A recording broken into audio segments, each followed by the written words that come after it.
Bonjour, aujourd'hui à Parlons Bois, on va parler finition. Finition d'un bol en bois. J'ai tourné ce bol en bouleau coty, ou disons un petit peu pourri. Là. On peut voir les lignes noires, c'est le champignon qui se fait lorsque le bois a coty en fait. Il a été un petit peu chauffé, il a été, comment dire, trop d'eau, séché lentement. Enfin bref, ça donne du panache au bois. Je vais faire ma finition avec du poli au chiffon. Poli au chiffon, ben, ça se vend, c'est Minwax qui fait ça. C'est une méthode extrêmement facile de faire la finition. Il existe le poli au chiffon lustré et satiné. J'ai fait l'erreur d'acheter du satiné. Ça fait une belle job, mais lorsqu'on veut faire plus punché, plus lustré, bien, ça nous prend l'autre. Donc aujourd'hui, on va le faire avec le lustré. La technique que je vais vous montrer s'applique aux deux. Comme je disais, c'est une méthode très simple qui ne nécessite aucun outil particulier. Je commence toujours par l'intérieur de mes bols. Je peux vider directement le liquide dans la coupe parce que ça va bien s'étendre.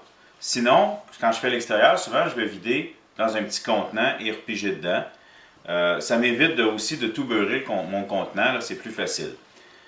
J'utilise n'importe quelle guenille, des guenilles d'atelier.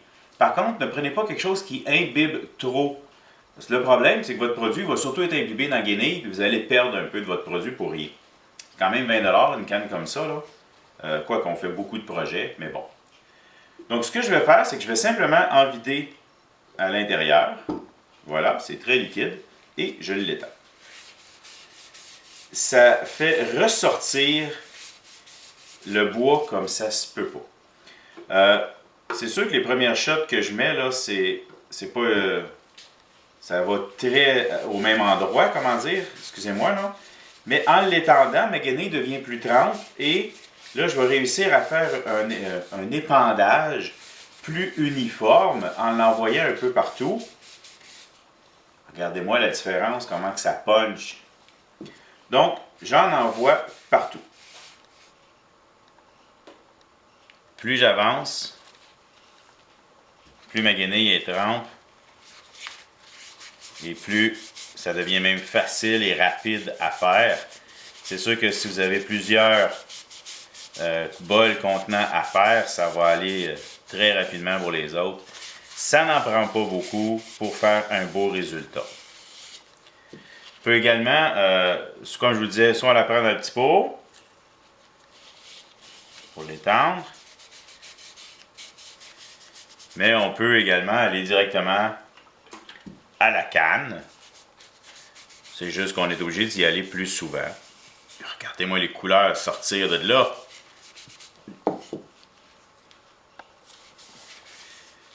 Après cette première couche, le lustre n'est pas encore là. Ça va être l'accumulation des différentes couches qui va lui donner son lustre. Ça fait quand même une belle présentation, mais c'est pas fini, là. Ce que j'en trouve, moi je le retourne tout simplement dedans. Il n'y a pas de problème. Voilà. Je vais laisser la guenille sécher à l'air. C'est quand même un poli au polyuréthane. Ce n'est pas un produit à l'eau. Il y a une petite odeur qui se dégage et ce n'est pas de grade alimentaire. Hein. C'est vraiment plus beauté, esthétique, décoration. Donc, je vais la laisser sécher étendue pour éviter peut-être les cas de feu. C'est toujours possible. Et c'est une couche par jour. Donc, demain, je vais réutiliser la même guenille. Elle va avoir l'avantage d'être un peu sec. Ce qui va faire que ça va moins imbiber même dedans. Je vais ménager mon produit. Pour le nombre de couches, c'est vraiment à votre goût. Je vais probablement mettre un 3, 4, 5 couches et plus on en met, plus c'est lustré. Donc c'est à vous de voir. Je connais des gens qui vont facilement mettre 7, 8, 10 couches pour que ce soit à leur goût. Mais c'est une par jour, il faut la laisser sécher, même si on a l'impression que c'est comme sec. Aussitôt qu'on travaille un peu, là, ça va devenir collant. Donc on attend. Voilà. C'est beau, hein? Bon, pour d'ici à demain, je vais m'arranger pour que ça soit aéré. Même souvent, ce que je fais pour que le dessous, voilà, pour être sûr que ça aère bien, que ça sèche bien, que ça ne colle pas. Voilà, j'ai fait le tour, c'est aussi simple que ça. Un petit 2-3 minutes à tous les jours et dans quelques jours, mon bol va être parfait. Voici comment c'était avant la première couche. Maintenant, après une couche et un coup fini. Ça change, hein? Voilà. Eh bien, j'espère que vous avez apprécié. Merci. Si vous appréciez ce que je fais, je vous invite à vous abonner à ma chaîne YouTube. C'est le petit bouton s'abonner dans le bas de l'écran. Vous pouvez également me suivre sur ma page Google+. Ça m'arrive de donner des formations ici chez moi ou encore chez les gens. Il suffit de me contacter pour qu'on s'arrange. J'espère que vous avez apprécié. Merci.